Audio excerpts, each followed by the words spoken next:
Hello guys welcome back to my channel. சமீபத்தில் ஹாலிவுட்டில் வெளியான ஒரு மார்ஷியல் ஆர்ட்ஸ் மூவி தான் இந்த கராத்தே கிட் லெஜண்ட்ஸ். ஸோ இந்த படத்தில் யாரெல்லாம் நடிச்சிருக்காங்கன்னு பார்க்கும்போது ஜாக்கி சான், பென் வாங், சாடி ஸ்டான்லி இப்படி பல பேர் இந்த படத்தில் வந்து நடிச்சிருக்காங்க. படத்துடைய கதை வந்து என்ன அப்படின்னு முதல்ல பார்க்கலாம். லீ ஃபாங் அப்படிங்கிற ஒரு டீனேஜ் பையன் தன்னோட அங்கிள் கிட்ட குங்ஃபூ வந்து கத்துட்டு இருக்கான் சைனால. ஸோ தன்னுடைய அம்மா வந்துட்டு அமெரிக்காவிலேருந்து இங்கே வந்து தன்னுடைய பையனை வந்து கூப்பிட்டு போகிறேன் அப்படின்னு சொல்லிட்டு இந்த பையனை வந்து அமெரிக்கா கூட்டிகிட்டு போயிடுறாங்க. ஸோ அங்கே தன்னோட ஸ்டடீஸை வந்து இந்த பையன் கண்டினியூ பண்ணிட்டு இருக்கான்.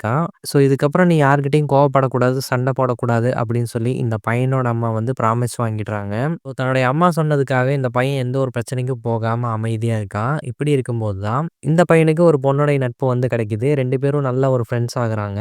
அண்ட் இந்த பொண்ணு நடத்திட்டு இருக்கிற பீஸா ஷாப்ல வந்துட்டு அவங்க அப்பா கூடயும் நல்லா ஃப்ரெண்ட் ஆயிடுறான். அண்ட் அவருக்கு ஆல்ரெடி பாக்ஸிங் வந்துட்டு தெரியும். இதுக்கு முன்னாடி நிறைய மேட்ச் வந்து விளையாண்டுருக்காரு. பட் இப்போ வந்துட்டு அது எதுவுமே வந்து பண்ணாம தான் உண்டு, தன்னுடைய கடை உண்டு அப்படின்னு வேலை பார்த்துட்டு இருக்காரு.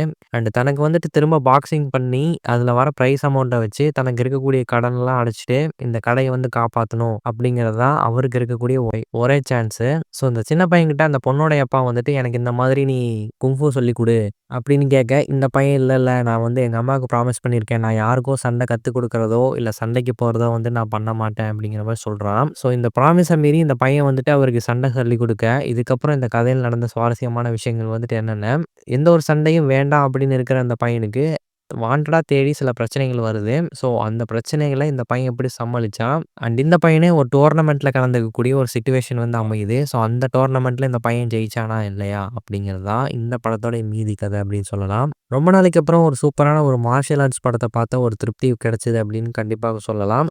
இதுக்கு முன்னாடி வந்த கராத்தே கிட் படங்கள்ல போலவே இந்த படத்துலையும் வந்து கம்ப்ளீட் ஆக்ஷன் தான் இருக்கும். அதுக்குள்ள எமோஷன்ஸும் கலந்துருக்கும்.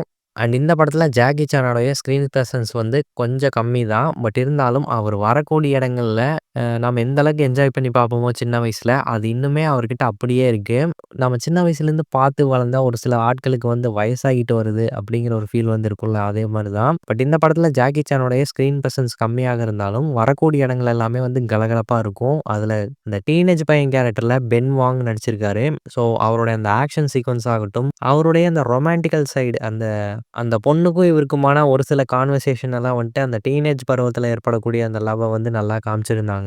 ட்ரைனிங் செஷனில் ஜாக்கி சானுக்கும் இந்த பையனுக்கும் நடக்கக்கூடிய ஒரு சில கலாட்டாவான விஷயங்கள் எல்லாம் படத்தில் வந்து செம்மையாக காமெடியாக வந்து ஒர்க் அவுட் ஆயிருக்கும். இதை தாண்டி இந்த படத்துக்கான அந்த எடிட்டிங் பேட்டர்ன் வந்து நல்லா இருந்துச்சு. சினிமோட்டோகிராஃபி சொல்லவே தேவையில்லை, ஹாலிவுட் தரத்துக்கு இருந்துச்சு கண்டிப்பாக. ஸோ இதுக்கு முன்னாடி வந்த கராத்தே கிட் படத்தில் வந்து எமோஷனல் வந்துட்டு நல்லாவே கனெக்ட் ஆகிருக்கும். இந்த படத்துல எமோஷன் சீக்வன்ஸ் இருக்கு. பட் அது வந்து கொஞ்சம் குறைஞ்சிருக்கோ, இன்னுமே கொஞ்சம் பெட்டராக வந்து கன்வே பண்ணியிருந்துருக்கலாமோ அப்படிங்கிற மாதிரி லைட்டாக தோணுச்சு.